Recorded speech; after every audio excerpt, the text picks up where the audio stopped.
Hello, I'm Mr. Eliason, and welcome to APUSH. Today we're going to dive into the 1800s with a look at Jeffersonian democracy and how the election of 1800 / the revolution of 1800 transformed American society and American history. So let's dive in. Here is our objectives for today. Take a moment and take note of them, and we'll dive in and move forward. So the Revolution of 1800 ushered in a wave of Democratic Republicans in both the House of Representatives and then also the Senate. And so what we're going to see is a takeover of Congress by Democratic Republicans in the years after 1800, which represents a profound shift in the direction of our country, because at least at this point, Federalists had dominated or at least split the houses of Congress, and so now with one party firmly in charge, we're going to see a clear direction change, and we're going to see for the first time our country sort of change its focus. So, for financial policy, Jefferson now has the ability to finally capitalize on what he'd always wanted to do, kill the national bank and get rid of Hamilton's economic plan. As you hopefully remember, going all the way back to Cabinet Battle number 1, Jefferson was opposed to Hamilton's economic plan because he felt like it concentrated too much power in the hands of the political elite and that it prioritized mercantile and industrial interests over what America should really be doing, focusing on small yeoman farmers. Also, maybe not constitutional because it used the elastic clause. But as Jefferson's Treasury Secretary, Albert Gallatin, writes here, quote, "The great advantages we derive from banks, and especially the Bank of the United States, as a safe deposit for the public money, and the instantaneous transmission of such monies from any part of the continent to another, the bank giving us immediate credit at New York if we want it, for any sum we may have at Havana, or any other offices vice versa.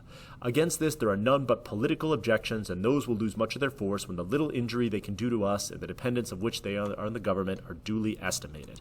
And so, despite his personal dislike of the bank, Jefferson is going to keep the bank in place, recognizing that his own political philosophy needs to give way to the best interests of the country. And so Jefferson, despite his own personal misgivings, keeps the Bank of the United States in place, and it becomes a fixture of early American society. The other thing we see from Gallatin and Jefferson is that they're going to significantly decrease the size of the Navy and cut its funding and completely eliminate the standing army. Jefferson had always been against standing armies. They were always somewhat of the first step on the path towards tyranny, and he believed that the federal government should be as small as possible, and so he's going to shrink it down substantially to a couple hundred employees whose main goal is to deliver the mail. Plus, of course, this whole standing army controlled by Alexander Hamilton, he hasn't been killed quite yet, he's going to be killed momentarily, was a threat to liberty, and so army gone, navy significantly shrunk. So hopefully we're not going to need either of those things anytime soon. Jefferson's cabinet is a complete turnover from Washington's cabinet. He keeps on none of Washington's people. And so for Secretary of State, of course, we're going to go with James Madison. And for Secretary of the Treasury, it's going to be Albert Gallatin, who's going to be the financial wizard behind Jefferson's administration. Alien and Sedition Act is gone, and we're going to get rid of the whiskey tax, and the government funds are now only going to come from tariffs. So whiskey tax gone, Alien and Sedition Act's gone.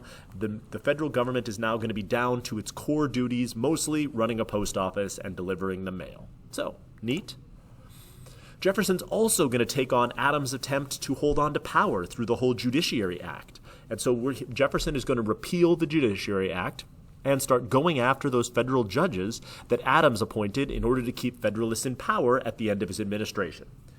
Jefferson is going to succeed at getting rid of and impeaching some incompetent judges, most famously John Pickering here, who would repeatedly get belligerently drunk at his job and yell at people from the bench and make random rulings. So got rid of him, which is probably a net positive. But he also tries to impeach Samuel Chase, mostly for criticizing Jefferson, and in the end, the Senate is unable to get enough votes to impeach him, setting the precedent that Supreme Court justices will not be removed for political reasons. They would only be removed if they ended up committing some sort of crime or massive breach of office, which has never happened. And so no Supreme Court justice has ever been removed from the bench. And so Jefferson attempted to do it and failed. And so the Supreme Court maintained its status as an independent branch of government. And the power of the Supreme Court substantially increased during Jefferson's term through the case of Marbury versus Madison. Marbury was one of those midnight justices, and although Adams had signed the order to give him his judgeship, it had not been delivered yet when he left office. And so the task of delivering that order came to James Madison, and James Madison just refused to deliver it. And so because of this, Marbury did not get his federal judgeship. He sued. It got to the Supreme Court, all the way up to John Marshall, who's the Chief Justice of the Supreme Court, who ruled in the case of Marbury versus Madison, an incredibly clever and important ruling.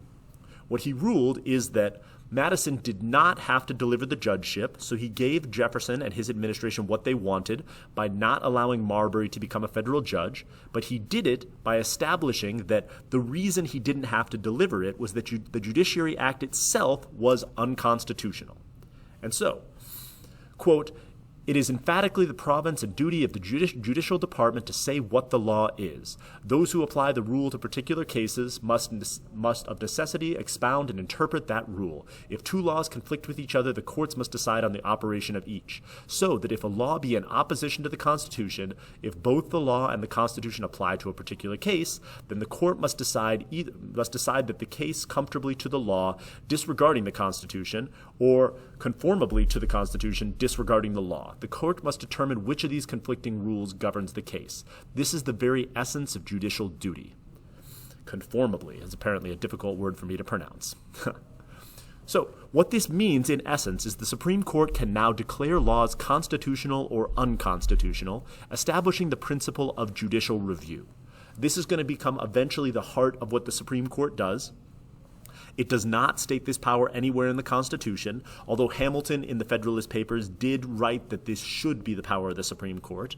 And because the Jefferson administration agreed with this, this now becomes the main thing that the Supreme Court does, is determine whether or not laws are constitutional or unconstitutional, solving the problem of nullification, which was introduced in the Kentucky and Virginia resolutions, which said that states should be the ones to determine the constitutionality of laws. So now it's the Supreme Court which does that, which leads to some problems in the future, but again, you need someone to figure out whether or not laws are constitutional or not. So, again, judicial review is the main power of the Supreme Court, and it is going to be the main power of the Supreme Court going forward. One of the main crises that Jefferson had to deal with is the First Barbary War. We had been repeatedly attacked by pirates from the coast of North Africa ever since the British Navy stopped providing us with protection in the aftermath of the Revolution. Now that we had a navy, the Jefferson administration decided to send some ships over there and teach those Barbary pirates a thing or two about who they should attack and who they shouldn't attack, I guess. The problem is our navy is not particularly well trained, and Jefferson substantially slashed its funding, and so the war didn't go great for us. Namely, the pirates captured the USS Philadelphia. Fortunately, or unfortunately, depending on whose side you're taking in this whole thing, American Marines were able to stage a daring night raid, board the Philadelphia, and blow it up, preventing the pirates from stealing it and using it against us later. But of course, now the Philadelphia is at the bottom of the Mediterranean Sea, so it's not super useful to us either. So far, First Barbary War not going great. We did later launch an assault on the city of Derna, which is a minor city in North Africa, and we launched some cannonballs into the city of Tripoli, and then we declared victory and sailed away. So we won the First Barbary War, I'm pretty sure. I'll tally it up here. I think that's in the winning category. And everyone was able to feel good about themselves from our overseas naval adventures. Derna, by the way, is the first time in which American troops fought on foreign soil, so noteworthy, I guess, if you like trivia. In the Northwest Territory, Jefferson starts dividing it up according to the terms of the Northwest Ordinance, establishing territories and appointing territorial governors. Jefferson did this, of course, because he wanted our country to be a country of small yeoman farmers, and by subdividing the land, it could be more easily be sold and then portioned out, allowing more and more people to have their own farms in the West. He also passed the Harrison Land Act, which allowed the governor of what is then called Indiana Territory, William Henry Harrison, to negotiate directly with Native American chiefs in order to buy title for the land, without having to have the treaties go through Congress. The Harrison Land Act sped up the process of subdivision, although it did lead to significant opposition from Native American chiefs, most notably Tecumseh of the Shawnee here. He's going to be important later, so definitely remember Tecumseh. Tecumseh argued that all of these deals were unjust and void because they did not involve all of the various native chiefs involved. They were only with specific tribes who did not have the right to sell jointly owned native land. So, same problem we always have. William Henry Harrison is subdividing land and settling it. Tecumseh's arguing it's unfair. We know what's going to happen at the end of this, another round of warfare in the Ohio River Valley. In the Southwest, we also divided up land and started selling it. Especially Georgia is going to cede the Mississippi Territory, the modern-day states of Mississippi and Alabama, and we're going to start subdividing and selling the land. This kicks off our first speculative panic. Specifically, the representatives of Georgia were selling lands, taking bribes, inflating the value of said lands, and then reselling it. Speculation is when you buy an asset in order to not necessarily use the asset, but to sell it later. Over time, with increasing speculation, land values kept increasing to the point where they were significantly higher than any sort of reasonable valuation of the land, and it eventually led to a speculative bubble bursting. The problem here was the bribes that were given to the legislatures in order to secure the rights to the land, and so this quote-unquote Yazoo land fraud led to attempts to regulate Western land sales, although those were for the most part unsuccessful. The bribe-taking legislatures were voted out of office, as it says here, and this is our first massive speculative crisis, leading to an economic downturn in the end of the 1790s. So here's the basic process of speculation. And in the end, we don't have a good answer to this. The cycle of speculation keeps going around and around again, and there's really it's not until much later. I mean, honestly, we still have this problem. I mean, this is what the meme stocks are, and this is what most of the cryptocurrencies are. Is there's speculative bubbles that are being created by enthusiasm, and they grow in value until eventually they get overvalued, and then they burst, and then there's an economic panic. And so this is going to continuously happen throughout all of American history until pretty much to this day. Fletcher v. Peck was an attempt to stop this from happening, and it established that ex post facto laws, so laws that would punish things that had laws that would be passed could not be retroactively applied to cases. So you cannot now pass a law saying it's illegal to speculate in Western lands and then punish people who last year had speculated in Western lands. So anyway, that's the effect of the Yazoo land fraud. So that brings us to the end of Jeffersonian democracy. Tomorrow we'll look at the issue of the Southwest, and specifically the purchase of a large amount of territory from a French dictator, and how that is going to impact American history going forward. Thank you for listening.